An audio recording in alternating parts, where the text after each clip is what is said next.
Welcome to Minot Talk. Hi. How are you? It's Tuesday. I'm great. It's 9 a.m. We've got a great episode of Minot Talk incoming. We had some issues Thursday morning, so couldn't make her happen. And obviously, Welcome to our world. Exactly. Obviously, this coming Thursday is Thanksgiving, so we probably won't be live that day either. But we are live today, and we've got some fun stuff to talk about, don't we, Jonathan? Always. We only talk about fun stuff at the Dakota. Well, fun stuff is relative, but I think it's fun. Yeah, me too. It's snowy out there today. It is snowy. We get to talk about that. Whenever it snows, we just talk about snow. I mean, it's the North Dakotan thing. As soon as it turns October, we just start complaining about the weather. Yes. We have this beautiful summer, and then, snow's coming. It's going to be cold. Oh, it's really not that cold. No, it's not that Except bad. the wind. Yeah, when you get hit with the wind, that's when it gets really cold. But if it's not for the wind, it's really, yeah, you're right. Oh, you betcha there, bud. For sure.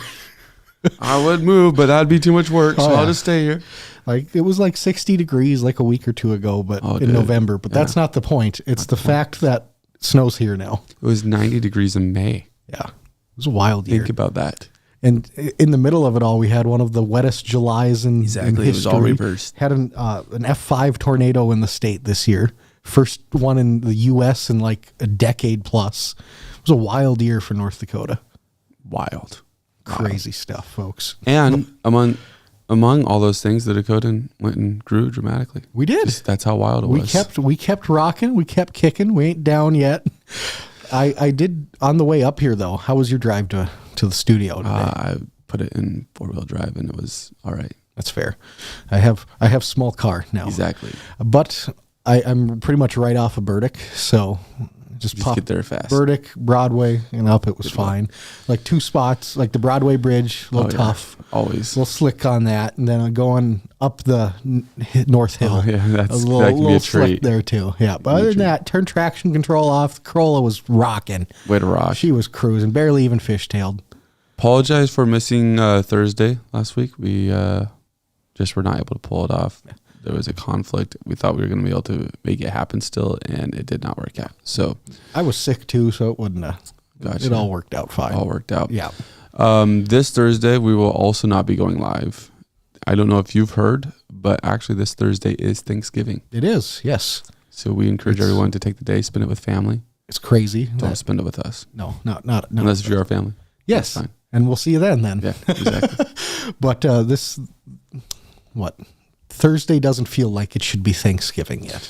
I mean, now that the feels snow's like maybe here, the 4th of July. Yeah, maybe I'm wrong now that the snow's here. Maybe that feeling's going to start changing a little bit more. But hey, it's here. The year has flown by. Black Friday's almost here. That means Christmas. Have you already is spent your money? It's not Black Friday the same, which is great actually. Obviously the whole commercialized part, not a huge fan of that. But I like the idea that you don't have to go on Black Friday to get every single sale, and it's open for a wider range, so you can actually spend time with family and not be so concerned about, tomorrow we got to get to this place, this place, and this place. And it's still a little to this degree, but remember 10-ish years ago, give or take, how bad the commercialization got when people were opening up at 6 o'clock on Thanksgiving. Yeah. It's not nearly that way anymore. No, most places, you'll still get a couple that are open. Maybe, but I was looking at a post that was put up by Visit Minot, and most of them weren't opening until the morning even. Which I love to see that. Having worked Thanksgiving and Black Friday in retail in the past, I think that the Thanksgiving thing was ridiculous. Was. So thankful for that. Well, we got stuff to talk about today. We do. Where do you want to start? Should we start with the older stuff, the city council kind of updates that we didn't really get to? Most notably, the satisfaction survey. Couple little tidbits on it that I kind of wanted to go through. So if you didn't know, last Monday there was a city council meeting. Of course, last Tuesday we had Scott Burlingame on. We talked a lot about homelessness in the area and mental health issues going on here, not just in Minot, but across the state and the country to a certain degree as well. So we didn't touch a ton on the city council meeting from last week. So big thing that came out from it, citizen survey, that was a lot of talk around this fall. On top of that, there was a couple updates as well. They did talk about the tracks building that Epic Companies was giving finally pretty much defaulting on. It sounds like the city's going to be taking that back over, and that whole issue is still a thing, but Still a thing, but it's slowly getting... It's progressing. Yeah, that's good. Remember a year and a half ago when we first started doing this was when that was pretty much right at the tail end of that all like falling apart. Right. And it's not over yet, but we're still seeing... It ain't over yet. It ain't over till the singing starts. But outside of that, wasn't a ton that went on at the city council meeting. There was a couple of back and forths a little bit later when they were talking about a development that needed some work done up here on North Hill. You're just going to say there was a little bit of back and forth? Do you want me to dive all the way into it? There was a lot of back and forth. There was a lot of back. If you want to watch it, if you're looking for the entertainment from city council, it was there. That was it, yeah. That was it. But basically the conversation hung around whether or not a development that no longer needs part of its plan should still be required to have that part of the plan. Now, it could be just subjective whether or not this sidewalk is needed, but it is provided in other areas in the subdivision. One of the big things with it, because the plan that originally was formed and it's still they're working under still requires it, right? But because of the hang up right here, yeah, is the actual plan requires it. But because of where it's located and it's kind of goes between some houses and behind some houses, and so no residents have stepped up to say they're going to take care of it. And because of the location, apparently the city and the parks districts aren't necessarily required to maintain it either. So it's sitting in a really precarious area where it really feels like no one necessarily wants or needs it. Right. Well, nobody at least wants or feels the need to take care of it. That's fair. That's probably someone may want it. Yeah. They just don't want to take care of it, which is an entirely different problem. And so most of that discussion then from city council kind of took place around, do we just change this now, or do we work on changing this before the requirement of the plan is due, which is like a year from now? Off of the extension that they passed. Yep. They passed an extension on this whole deal where they don't have to put the sidewalk in for a year. And in that time, they can go and make a formal process of saying, hey, we no longer feel like this is needed in the plan, and there'd be a hearing at the city and stuff like that. Yeah. Honestly, given that there's the time frame and they're not going to run out of time where they have to do it, I think that's the best option, honestly. Yeah. Because it gives the option for them to a formal process to be taken. But on the other hand, I think that part of the beauty of council is that if there was a situation that called for immediate action, that they shouldn't be afraid to take action even on something like that. However, they do their research to find out how the people would feel. No, do you agree with that? I think so, largely at least. I think that's the best way to look at it. Classic non-committal Kyler answer. Appreciate everyone for tuning into Minot Talk. Appreciate so that way you could hear another non-committal Kyler response. Non-committal. Gosh darn right. That should be a t-shirt with it non-committal, committal with a K, Kyler. NK, I love it. But no, I think that I don't think that the sidewalk in general is probably necessary. Well, because there's another sidewalk that does its job effectively. It just isn't in that same spot. Yep. And looking at it in the bigger picture, I think allowing the time to renegotiate the thing is probably the best deal. Yeah, I agree. And see what they do. I can't imagine it ends up going forward, but the sidewalk specifically, right, I'm sure that they'll get that renegotiated. Yeah. But definitely a very good back and forth. It was on that topic. It's a classic Pittner Fuller kind of little back and forth there. I don't know, classic. That's getting pretty strong, but yeah, maybe it's turning into that. Maybe it's not yet, but yeah, it's getting there at this stage. And so that was interesting. What kind of precedent does that set going forward? I don't know. I really feel like there's no precedent change as of yet. Not with that one, I don't think. Following along. Another interesting one that kind of came forward was in that same area. There was an NDDOT federal aid project solicitation pretty much that came forward. And it was originally 3 parts that were all to be approved together.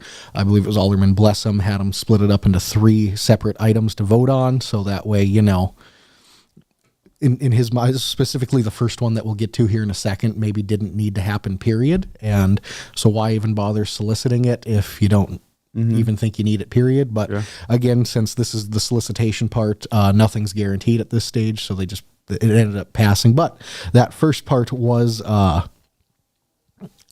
transportation alternatives for the sidewalk project that's happening around a lot of the schools in town.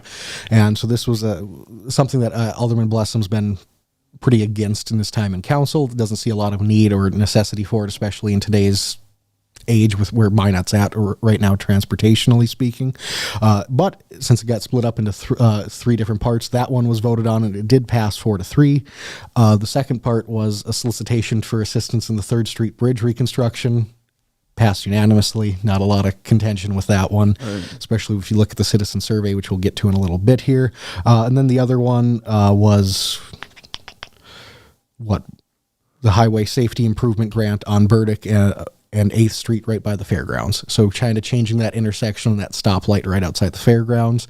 Obviously, it's normally maybe outside of 3 weeks out of the year. It's not a huge issue, but between the fair and the Hustfest and a couple other big events, that's right. It's kind of one of those things that feels like it might need some additional assistance. Coming up before. Yep. And this one passed 5-2. I believe it was Fuller and Blessam in dissent on this one, and then the other 5 were for it.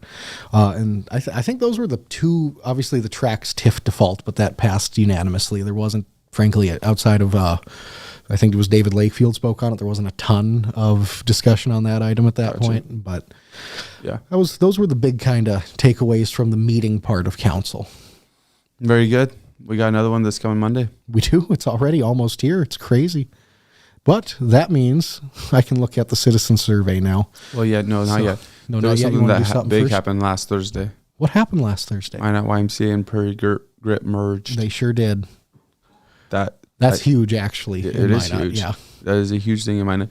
I don't know that they worked very closely together. So I don't know that anybody, unless if you're close to operations, saw it coming per se.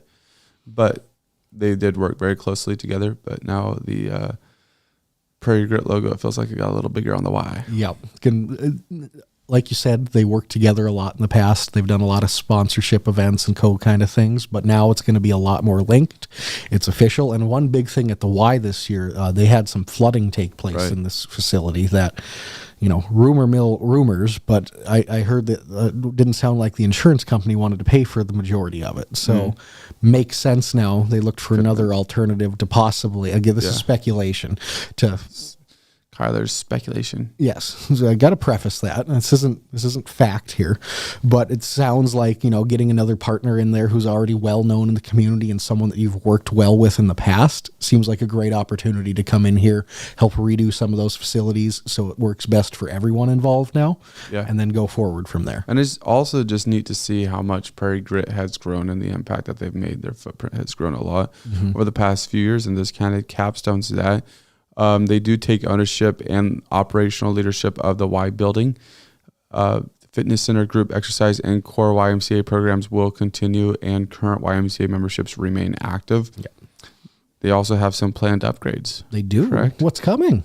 Well, maybe an updated fitness center and group exercise spaces, perhaps enhanced accessibility and sensory-friendly features, and renovated therapy spaces for pediatric and adult services. A lot of that's coming from reporting done by the Minot Daily. So really good point with that too. Some stuff that Prairie Grit is very familiar with. Oh yeah, like a lot of what Prairie Grit does is help to bring sports and athletics to people who maybe it isn't always accessible to. Right. And so by doing this, putting some of this equipment into the Y, going to be great for some people. For sure, that will be great. So it'll be interesting to see what changes do happen at the Y. I'm sure there'll be some things that are different. I think I saw some pictures of them getting their new court in on one of the courts. I did hear that was coming together pretty nicely. So that's exciting, and that's not necessarily a change. That's just part of the rehab that they had to do after the flood. But one of the biggest things at the Y was people going there to play basketball. Well, that's the biggest thing to me. Well, yeah, I know. Maybe it's a little skewed. I said one of, so because I agree with that. That's one of the main reasons I'd go to the Y too. Yeah, right. And so you just hope that stuff like that isn't lost. Exactly. Really, I wish that they would, what they need to do, probably not need, but what they need to do. What Jonathan thinks they need to do. So they need to do is go and have their building locked in. So some places are locked and are only open during hours, but they have a way for the basketball courts to be open 24 hours. You got some 2 a.m. basketball coming your way? I don't know about 2 a.m. Probably be still a dead spot, but I think that there might be more 11 p.m. I could see that for sure. Honestly, you're not wrong with that. A lot of people that get off a little bit later in the day have a chance to go and actually get something together. Maybe that works. A lot of 18, 19-year-olds. Yeah, 100% there. I think that would be a fantastic idea for that point specifically, especially trying to get more people into the Y. Yeah. Like even if you're like, you could find a way to set up probably where you can, pay the whatever fee for the day. And you probably could have more of the building open. I don't know, but it's not insane. You have, first off, almost any gym and Minot is 24-hour gym with workout equipment, stuff like that. Obviously the Y has a lot more stuff going on. And then if you go to a large city, you'll have 24-hour fitness. You'll have these that have the gyms that have the full things going on. The whole, not just the workout, but the full gym experience. Kind of thing. So it seems like there'd be something that we could go and get set up where it turned into a 24-hour. Feels like there's a market to capitalize on there, right? Yeah. But I mean, the way bigger picture in Minot, it feels like that late night 24/7 scene isn't very much of a thing anymore. Yeah. Post COVID, I mean. Well, I feel like the businesses felt like it wasn't much of a thing. Probably wasn't worth doing. I don't know about that. You truly think it wasn't worth doing? I don't know. I don't think I don't agree with that. I don't think they could find people to do it anymore. Maybe they couldn't find people to do it. Maybe they couldn't staff it. Maybe they had problems there. But as far as them not making money, you can't tell me that nobody goes out to eat from 10 to 11. 100. Because everything started shutting down earlier. And even getting to like 9 a.m. or 9 p.m. sometimes. I always get a.m. and p.m. mixed up.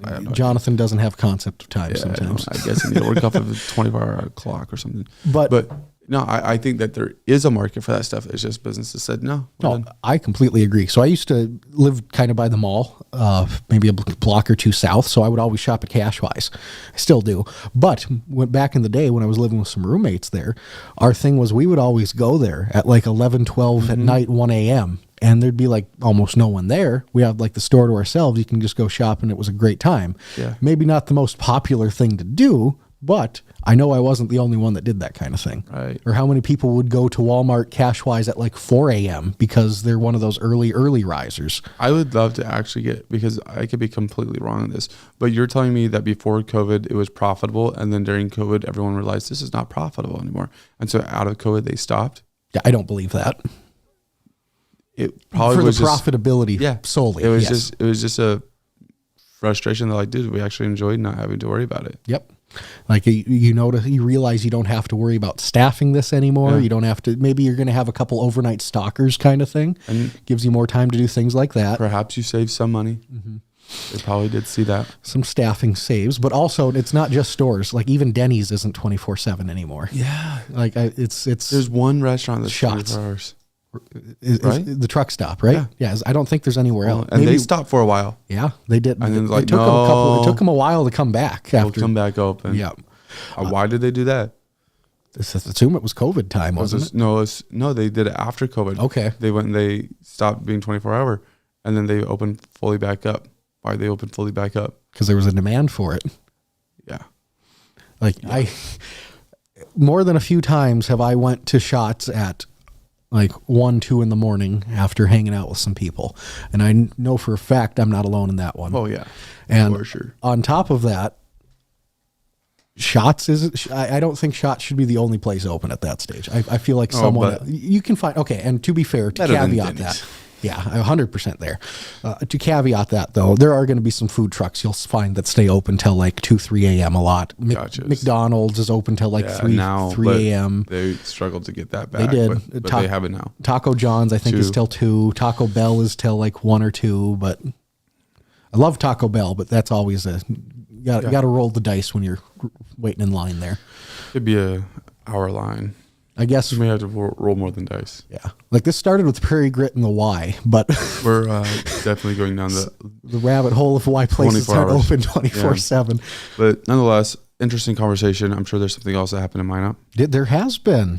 Obviously, Thanksgiving's coming up, but I think my favorite one that I have recently noticed is that South Broadway Highway 83 intersection is finally back open to 4 lanes. Dude, I drove on it yesterday. Is it so nice? It was exhilarating. Yeah.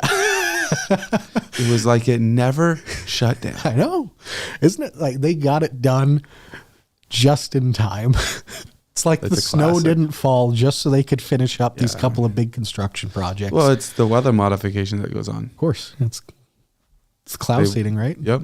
They had cloud seeding going on, and then they're like, all right, we can stop now. I thought they were supposed to stop the cloud seeding in Ward County a couple of years ago. They probably did. I'm not actually... it's the residual effects of it, yeah. Yep. But that road is finally back open. Construction started all the way back in July on that, but it is finally done. Or did it just get shut down in July? I think it got shut down before July, didn't it? Okay. If I'm not mistaken, right. I think it was like May, June when it got shut down. Ridiculous, dude. That was a wild one for Minot this summer, and then the mall was all tore up for most of the summer too, with that culvert, the box culverts getting installed there, which that got done like a week or two ago. Right. Yeah. So life is back to normal. Exactly. Thank everything for this very nice fall we had. It allowed a lot of projects to get done. But understand something. If the deadline would have been, Paul says it was shut down in May. If the deadline would have been a month earlier, it would have been done a month earlier. Humans work off of deadlines. They often do. But say your deadline got forced and we got this snow a month ago. Yeah. Like we started getting this. Right. There is that part for sure. But most likely their goal was to have it done before their deadline. Whatever deadline it was that they said this is where we probably had the most safe. Mm-hmm. Like November 20th or whatever the arbitrary date was is the final day kind of thing. Say before Thanksgiving. Yeah. That's safe. Yeah. So long as it should have been Halloween. It probably. But should have been like Labor Day. If we really want to get into it. Yeah. But hey, it got done. That's what matters. Well, that's what matters now. Shout out at DDOT wrapping that one up. No shout outs for them today. No. 1.6 million to federal workers. That's how much that the B&D shutdown loans dished out. Bank of North Dakota coming in clutch. Doing the way it looks like, at least for 125 people or 129 people that were laid off temporarily during the federal government shutdown. They were 2% interest. So that's as good of a loan as you can find in today's market. That's sad. It is. I'm not disagreeing with that. Lost 2% of their paychecks. They did. This should have been like a 0.5% thing, but the bank's got to get theirs too. But hey, shout out, they at least did it. But North Dakota has more than 9,000 federal employees from the way it looks. But most of them are, of course, active duty military. And that's per a press release from the North Dakota Industrial Commission. One of your favorite Which, people. Of course, had to, approve this loan since they run the Bank of North Dakota. It wasn't hard for them to do that. No, which I don't think it involves spending money. Yes. See, micro, this is fine thing, good thing, great program, great thing to do. Macro, still don't like the NDIC. You can't do one good thing and then get Kyler on your side. That's not how this works. I'm a much more stubborn person than that. But no, this is a good thing, and obviously people are getting back to work now. You're starting to see a lot of that back pay come forward. But do you think this is a good thing for a state-owned bank to do in general? Dude, I don't know if there's any precedent, so I don't know if you can ask me that question. There isn't, because North Dakota is the only state with a state-owned bank. As far as is a good thing for a state to create some type of program to help people, I think that's fine. I agree. So that's great. But if you want to say it's a good thing for a state-owned bank to do, then you get into the question of should there be a state-owned bank? Which out of 50 states, only one says yes. That's What's us. that? It's North Dakota. Out of 50 states, only one has said yes, there should be a state-owned bank. But hey, the Bank of North Dakota does do a lot of good things, as we can see with this. So it is certainly not a complete black hole by any stretch of the imagination. So shout out to them for this one. Where do you want to go next? You want to stick with some news, or do you want to go to the survey? No, we're going to do survey after the break. Okay. There was an arrest made in Northeast Minot homicide. Oh, yeah, that did happen. Remember, so if you're not familiar, a few weeks back, there was a stabbing incident in northeastern Minot where a person was found dead, unfortunately. Northeastern. Technically, it's right. Wasn't it? Northeast Minot would have worked, but northeastern. I guess, yeah. I was probably That's kind of weird. little too descriptive at that point. Yeah, near the old Northeasternish. yeah near the old Northeasternish Minot. near the old B&D Market, now Karma convenience store. They are It was near that. down the road from Hammond Park. Yes, right in that neighborhood there. But that took place. It wasn't long till they announced that it was a homicide that they were looking into. Clearly, they got some leads because it was on, I believe, end of last week. They did announce that they had a suspect. Right. Then over this weekend, he was found and arrested in, I believe, Bismarck, if I'm not wrong. And yeah, it was on November 7th when the murder took place. Minot PD, shout out to them for getting this one together. And this is one that'll tie in a little bit into the survey that we'll talk about in a little bit here. But this have anything to do with Minot's, violent crime trends? Is there more? Is there not? Yeah. It's a relative. Is there something that Minot can do about it? I think that's the better question of it. But People are going to be people. People are. And you're going to have this kind of stuff. As long as we're not going and having, which is a whole nother discussion, but having too lax of laws on crime and stuff like that, there's only so much you can do. Yeah, for a fact. Just having people be people, as wide of a spectrum as that is, you're going to see, unfortunately, things like this happen. Yep. The bigger Minot gets, and obviously it's last 5 years, whatever, but generally speaking, as Minot's grown, you've seen an uptick in this stuff over the last 30, 40 years. Mm-hmm. And this is unfortunately another one of them. It just sucks to have to see so many of these things happen in like a condensed time. And typically there's very specific problems of why it happened. Yeah, generally speaking. But again, shout out Minot Police Department throwing this together, identifying who it's likely to be. Again, everything is alleged, nothing set in stone, everyone innocent until proven guilty. But if they did have this suspect to that degree where they were willing to put it out publicly, got to assume they have a pretty good idea of what's going on. For sure. So that's, some would say it's a good thing. We're going to go to a quick break. We'll be back. Talk Minot Community Survey. Minot Talk. Okay, dude. Minot Talk. I think you had time to come up with something better than that. No. In the demanding world of oil and gas, precision, safety, and efficiency are non-negotiable. Unmanned operator drone services revolutionizes how you monitor, inspect, and manage your operations. With cutting-edge technology and expert operators, we deliver real-time data, detailed reports, and actionable insights for our valuable clients. Why risk the safety of your team or waste precious time? Our drones access even the most challenging areas with ease, reducing downtime and enhancing safety across your sites. We take the guesswork out of your projects by offering LiDAR, mapping, and inspection services so that your projects stay safe, on budget, and on time. Unmanned operator drone services, where technology meets safety, precision, and efficiency. Contact us today to elevate your operations. Yes, pun intended. Enjoy Minot's finest authentic Mexican cuisine with a view at Mi Mexico. The rooftop patio is open and ready for you to enjoy a margarita or other cool refreshment along with genuine mouth-watering Mexican entrees. Mi Mexico, South Broadway. Welcome back to We're back. Minot Talk. Talking that Minot Talk. So we do at Minot Talk. So we talk Minot. We sure do. And earlier we were mentioning something on the 3rd Street Bridge, and guess what? There was a public hearing, public input meeting that took place last week about the 3rd Street. What did you have to say about it? I wasn't there. I had to work that night. I know. I'm disappointed. But thankfully, I know, a shocker, right? Thankfully, the Minot Daily was there. Shout out Jill Schramm, the legend herself. What would Minot News be without Jill Schramm? TV. Yeah. It would not be a trend that we'd want. Yeah, this is fair. There'd be a lot of topics that might get missed. There would be. There would be a lot of little things that got overlooked. Yeah. But shout out for this one. It sounds like they're going to have a different kind of concrete with it. They're going to change some of the lanes to around in that area there. And apparently there's a lot of 58 crashes took place in the corridor, mostly at Burdick and Central Avenue between May 2020 and April 2025. Say that again. Around 58 crashes between May 2020 and April 2025 took place at the intersection of Burdick and Central. So 5 years. Yeah. almost 10 a year in that intersection area. Central. And Burdick and Central. between Burdick and between Central, like in that, I assume generally on 3rd Street area there, Right. but a couple different areas that can take place. Pretty That much doesn't in get to the downtown. bridge.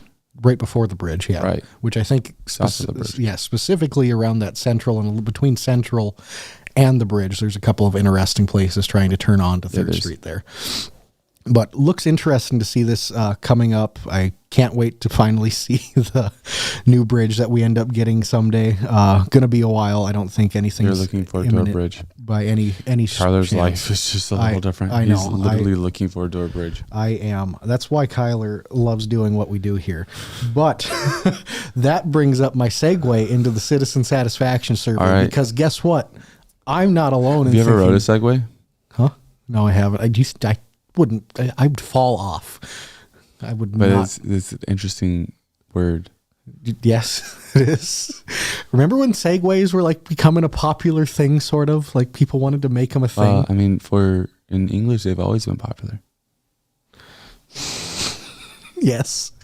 Okay, now I'm talking about the two-wheel ridey things. Two-wheel ridey things. Yes, the Segway. Your use of words are incredible today. To distinguish between the two. Ridey things. Have two-wheel ridey things. But Hey, like- are you gonna go for Are you gonna get home in your 4-wheel ridey thing I today? sure am. My 4-wheel vroom vroom. My 4-wheel vroom vroom. So but like I remember like 10, 15 years ago, the Segways were becoming like a thing. And I think you still see them in maybe some more walkable, like in urban Hey, areas. Paul says you wouldn't fall off. He's taken many tours on them, and his wife and him have even ridden through the mountains in Colorado. Oh, so this thing's A got some. 4-wheel drive Segway, dude. First off, shout out, Paul. Appreciate that heads up. Yeah, Also- we got to get you on one. Yeah, yes. Check out the Black Friday deals. In the mountains. That's Yeah, wild. So, okay, that's these things awesome. must have some solid balance protection. They must have a gyroscope in them or something. But I am notoriously unbalanced on my feet. So I we think got to see you on a Segway. I would All love right, it. your actual My real segue. The 3rd Street Bridge is between the 4 big, projects in Minot. Well, 3 big projects and one more generic kind of blanket thing. It is the most popular and approved thing by the citizens of Minot to spend tax dollars on. Gotcha. So the technically 5 options were the 3rd Street Bridge replacement, police building rehabilitation, incentives to attract quality business, so economic development, relocate fire station number 1, which is the one kind of on, I think it's 31st Avenue towards the mall. Why is there such a desire by Minot to relocate that fire department? I guess it's been a priority for a couple of years. I know they've talked about it during the But this throughout is the a deal budget with the process citizens? through the Citizen Satisfaction Survey. So the Yep. citizens are saying this is a priority. The city listed these as priorities. I see. And Sorry, the I citizens missed that part. ranked which one was Okay, which. gotcha. Yes, excuse me. And then the 5th option is none of these. So if they find something else to be a bigger priority. So of those 5 options, the one that came in lowest was the relocation of the fire station with 7%. You had above that none of these. So some people wanted something a little bit different at 9%. Above, So people want none of these more than they want the fire department. yes. Want none of those 4, want something other than those 4 options. On top of that one at Right. 17%, you had economic development. Above that at Whatever 19, that means. incentives to attract quality businesses specifically is the I moniker. think quality business is just code word for Chick-fil-A, personally. yes. But We're gonna get her someday. Swear it. probably, No, probably like when I'm dead. Yeah, we'll be They're old. like, Jonathan died. We should get a Chick-fil-A. It's gonna happen now. At 19% on this was the police building rehabilitation. So those pretty much kind of a toss up between those two. But however, in first place at almost 50% of 50%. 48% of respondents said 48. the 3rd Street Bridge replacement is the top, should be the top priority for Nearly tax dollars. half of the citizens that took this survey said Forest Street Bridge. Yep. We had 1,208 respondents again, so keep that in mind. Is always a snapshot. This is a survey, not, set into stone kind of stuff. Yeah. However, next year we got to get, or next time we do this, we got to get enough to get city manager to get the pie in the face. I know, right? We got to do our best. Yeah, we're going to do a better job at that. So if you do extrapolate this a little bit, though, you can really kind of work out majority of people in Minot likely would prioritize the 3rd Street Bridge replacement. I'm not even going to say majority. I will say the plurality of people in Minot would prioritize the 3rd Street Bridge replacement. What a word. I know. A word that means nothing. Hey. More than one. Yeah. More than one person Yes. might not. But yes, there's 2 right here. Hey, that's all we need. We have a plurality. But, well, if I don't want to quite say majority because it's A near at 48. majority. Yeah, a near majority. And people in Minot would want that to be the top priority. Couple other thing then to go look at here. That's really interesting though. What I think is interesting on that is, for better for worse, how low the fire department came back. That's fair. I think one thing with it too is probably just the lack of headlines it gets. It's not nearly as flashy as the new police station. There's not as much talk about it publicly compared to that. But they're just wanting it relocated. It's not even that the building's bad or anything like that. No. It might be a little outdated. It's not brand new, but Right. the big thing is the relocation to help with the fire map. Yeah. So that way they can respond places faster in a more, efficient manner. So, and this is an interesting thing because it's still going to, do you think it gets relocated in the next 5 years? I think the ball gets rolling in the next 5 years. Okay. I don't What do you know- mean by the ball rolling? I think the process officially, I think they start finally looking at Okay, facilities then to move when? it. Probably within the next 10 years would be my, No. When do they start getting the ball rolling? I don't think, probably not next year, probably 27, 28. Okay. Because it'll be interesting to see what the city satisfaction survey, but I don't imagine, just talking about the city satisfaction survey for a moment, I don't imagine relocating a fire station to ever be a huge priority For people. to people in Minot. It doesn't affect them. No, not direct. It's only going to affect them if worst case scenario happens. Worst case scenario, but I bet you that the response times are still pretty decent. No, you're right. It's So it's something from I'm not saying that it shouldn't be done, but what I'm saying is this is where the ineffectiveness of these surveys are. Yep. Because the 3rd Street Bridge is something where everyone drives over. Yep. And everyone noticed this summer when it was down how Right. much it affected traffic around town. So I think that's where these surveys just lack the ability. And we talked with them, city council people. Do you make decisions solely off of it? And they say no. They reference it at the dais though.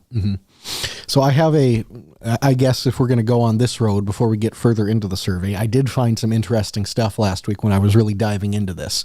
It gives you a ton of options to filter through different demographics and stuff. And you can filter through what part of the city that the applicants responded from, whether it be northeast, northwest, southeast, southwest, or downtown Minot. So I was just looking at downtown Minot because it had a lesser amount, and when I looked a little further, turns out only 5 respondents were from downtown Minot. So This is what Kyla was able to drill down through the survey. yeah, this is a thing. Yeah, Right, there's 5 people in it, and in the downtown Minot section of the survey, there was an area that says, is the city of Minot moving in the right or the wrong direction? And in downtown Minot... is northeastern. Is a northeastern direction. yes. In downtown Minot, 89% of respondents said yes, it's moving in the right direction. Wow. Now, I'm not very good at math, but Neither. those numbers don't add up to me. Gotcha. If you have 5 people respond to a survey, in theory, this should go off of 20, 40, 60, 80, 100% Yeah. percentage points. So looking a little further into it, what likely happened is that they weighted some of these numbers to go off of how the actual population is represented in that area. So say, 4 out of the 5 people said, yes, it's improving kind of thing. those numbers might be weighted a little bit so that, the clear majority are going to likely show that it's improved in that area. Whereas you look in northeastern Minot by district, which had considerably more respondents at that point, it had 41% say it is moving in the right direction compared to 59% of people say it's moving in the wrong direction, which of the 5 areas in the city, that's the only one that says the wrong direction as the way Minot's moving at this stage. And looking at that further, just to specify for you, this does have 101 respondents in northeastern Minot. Gotcha. So again, you can tell that by those numbers, there's something a little maybe feels like that's not 100% to where the numbers should be, but that shows you that weighted thing again. So again, this is why these things all need to be taken with a grain of salt. Right. But it still, I think, provides some fun insight into where Minot kind of stands on some stuff. There's an agreement from Paul that the 3rd Street Bridge needs to be replaced, drives on it 5, 6, 7 times a day, does need replaced. Mm-hmm. Agreed. For a fact. And also, probably not the best place to put a fire station to begin with. That intersection, when I went across the highway, many people were killed there. Yeah, yeah, I assume he's talking about that one kind of on the south side of town by Walmart, is my assumption. No, or the intersection at the fire station. Oh, yeah, excuse me. Okay, yep, I do know what he's talking about there. Right. It's because it's coming right around a curve in the road there, and it can be a mess sometimes. And you'll have people that will go, I think the speed limit's 30. You'll have people that'll go 45 in there, and you'll have people that go totally 40. Yeah. But you have people that'll go like 20 miles an hour down that road too. It is such a wide variance. I don't know how to pull up the speed limit. I'm pretty sure it's 40 on that road. I think it used to be. I think they changed it when they took that stoplight away that was at that intersection by the banks there. But that's a different story. Back to the survey itself, taking a peek at one other section here, and that is overall suggestions for improvement. So areas around town that the survey gave to people in Minot to say that this could be something that the city could improve on. The top 3 ones were number 1 at 22%. Code enforcement and property maintenance. Number 2, property taxes. And number 3, crime and safety at 17%. And then frankly tied at, I think like 16.8% to city council and leadership. Gotcha. So those are the top few things that the city of Minot believes things in northeastern Minot need to be done, because I didn't change my demographics back. So those 3 of those options stay the same: road maintenance and infrastructure, property taxes, crime and safety. The city council and leadership drops down. Excuse me on that one. You're excused. I didn't change the demographics back in the sliders. I'm disappointed in myself. As you should be. It's mentioned by Marie that, have you seen or heard about Minot FB and or airport getting more notoriety on social media this past week? And at this point, I don't know that I've heard it specific. We're just getting used to it. I know there was an article that came out too about the Minot Airport, just talking about travel advice kind of coming for this week here of Thanksgiving, which is going to be a very busy week. But outside of that, I don't know if I saw. There must be something good. There must be. Yeah, I got some. I used to work at the airport. Dude, there was a really sweet private jet that was here last week. Was there? That's the private airport. I know. It's the FBO. But was it Brock Lesnar? But what I'm saying is who was here, because it wasn't like, it didn't look like it was one of us classic ones. Brock Lesnar flies in a lot. He has property in the northern part of the state and into Canada. He rents cars from here all the time. Maybe he was wanting to go hunting. Could be. It's hunting season in general too. There could be a lot of people flying up for that. I know. Well, this one's shouldn't be shocking. I saw Carson Wentz had been out hunting. What? I know, right? Yeah, shocker. I thought he'd be too injured. Well, he might be, but he might not have actually hunted himself. What shoulder was it? I think it was the left one, so I bet he's a righty. Yeah. Right. Might not be able to bow hunt right now, though. Yeah. Yeah, that was a tough one. Vikings just killed him. Poor dude. Yeah. Birds, they're hunting birds. Okay, fair. Yeah. Hunting birds. People don't fly in to hunt our deer, evidently. Understandably. And if you can go bow hunting, bird bow hunting, then you deserve an extra badge. Without a doubt. I've seen some people do that. Yeah, that's ridiculous stuff. You do it. Fishing. Go, like, yeah, spear. bow fishing. Yeah, that's a thing. People blasting carp with their bow and arrow and reeling it in. That's pretty neat stuff. I'd miss. Yeah, for sure. One other kind of thing I wanted to look at on the city survey was city facilities and events. So people in Minot were able to rank different city facilities and events by what was most important to them. So the people that decided what was most important, then they were asked if it was very good, good, okay, poor, or very poor. Mm-hmm. So for the most responded one was flow of traffic on city streets. Only 10% of those people that responded it as being their most important thing said it was good or very good, while 57% said it was poor or very poor, which I think we've seen some, traffic flows be an issue, especially this year with all the construction that was had. I wondered, do you think that had an effect on it with the large amounts of construction that took place this year? Yeah, I don't know. Do you think this number is a little bit inflated because of that? Oh, here we go. Allegedly, Candace Owens and Egyptian planes. Allegedly. I did actually. Okay, now that rings. I didn't look into it. It was a nice plane here. I didn't look. I didn't look into it, but I did see a headline about Candace Owens talking about, because I've seen her talking about that stuff over the last couple weeks, and I did see something that she mentioned North Dakota. So you know what? Now I got to go look at this rabbit hole. You said you have connections. Go exploit them. I might have to now. Yeah, my car rental buddy's going to see what they can tell me. Yeah, probably if she was here, car rental people, not going to be too much into it. Got a sneaky feeling you're right on that. But She's going to be sneaking around. of those facilities and events, again, though, the second most responded to as the most important was snow removal on streets in your neighborhood, with 15% of people saying it was good or very good, and 54% saying it was poor or very poor. Gotcha. So on top of those are the two most responded to things, but one that said had people responding as the best, very good or good percentage was snow removal on major city streets. Okay. Which I can confirm as of this morning, they do a great job on the major roads. Burdick, Broadway, those are my little Corolla was cruising today. Yeah. And then the one that had the worst poor, very poor responding rating was condition of streets in your neighborhood. Which, well, I'm so glad you enjoy these surveys. I know. Dude, I spent last week, I spent 3 hours looking at this thing last week one day. Well, because the numbers, I was like, these don't add up.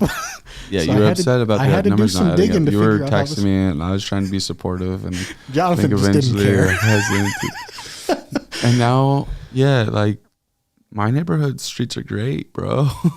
Yeah, there you go. I There's think some bad again, streets. though, this had to do with a lot of the construction that was taking place, because how many neighborhoods had water main replacements happen that shut down entire roads effectively? Right. I think that might have to do with this as well. Yeah. And okay, so that's my that's my little throw at the City of Minot survey. I love the data. The guy that presented it clearly loves it as well. But again, take it with a solid. friends. Take it with a. Yeah, I would. I could work for him. Take it with a solid grain of salt, because with everything, numbers are weighted, and it is a snapshot into the situation as of right now, rather than maybe the bigger picture. Because again, as we were saying a little bit before, in my opinion, had we not had the level of construction we saw this year, which I think was needed, I'm not saying it wasn't. I think it was a necessary thing to happen in Minot. I don't think we would have seen some of the responses as high in some of these things. I mean, when you shut down 3 major arteries in Minot, people are going to complain about it. Yeah, it's bound to happen. Bound to happen. Yeah. Or at least do major construction on it. 2 of them literally being shut down. You can't pass. One of them being down to 1 lane. Yep. When 2 of the other ones are already shut down, so everything's forced to Broadway, and then it's down to 1 lane. Yep. Not a great year. Remember earlier this summer we did we ranked the top 5 alternate north-south routes in Minot when They all got shut down. 16th and 3rd were blocked off. Yeah, they didn't all get shut down, but crazy stuff. Well, we'll look a little more into Kyler will look a little more into Candace Owens, and I'll tell you next Tuesday. I'll talk about it a little Egyptian plane. Yeah. A couple other little tidbits before we call her a day from the state level. It looks like there is a ballot measure that's starting to go around the state to get free school meals paid for by the state, and likely the legacy fund. I think Basically, instead of going through the legislator, we're just going to have a initiated measure. Yeah. They're submitting language to the Secretary of State this week. If it is approved, they need 31,164 signatures to get it on the 2026 general election ballot. So many signatures. I mean, compared It's to possible. Yeah, but you're right. It is a lot of signatures. It's probably the right thing to do. Also, how many signatures were needed to try to force a mayoral election in Minot this summer Yeah, that but you're apparently talking they about didn't? two I know. whole different I just wanted to throw a shot there. So this would cover all public school students statewide. This is interesting, though. Paul says, our road has been destroyed from the semis and the concrete trucks to build everything. But they didn't have that in the plan. Exactly.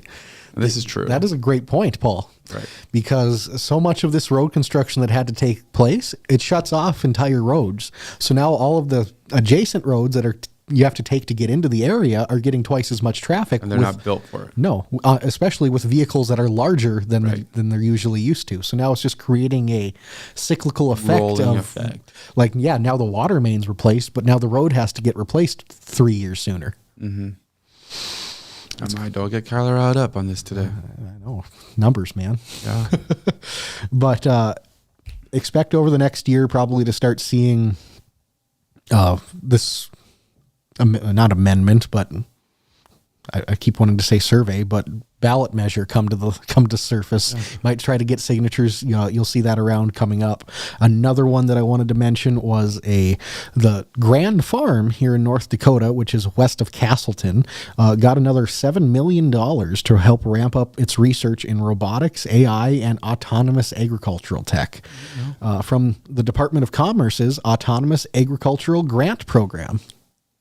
So Commerce handing out $7 million to the Grand Farm to help. Another thing you love to hear. Yes, to help research some of that, as well as an additional $500,000 that is acting as a pass-through of the Grand Farm to a company called Greenfield Robotics, which is based out of Kansas.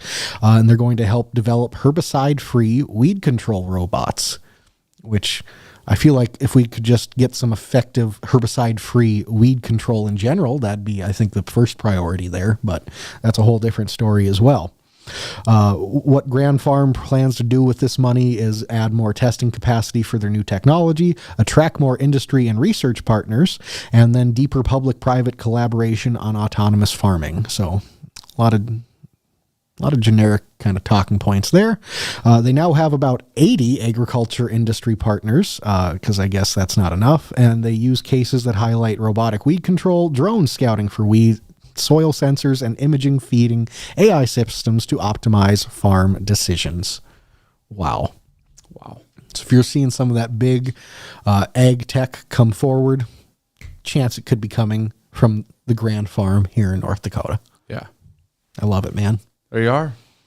You got anything else? No, that was a lot of stuff, man. That was all my wrap up. We dropped a lot of information in 53 minutes. We did.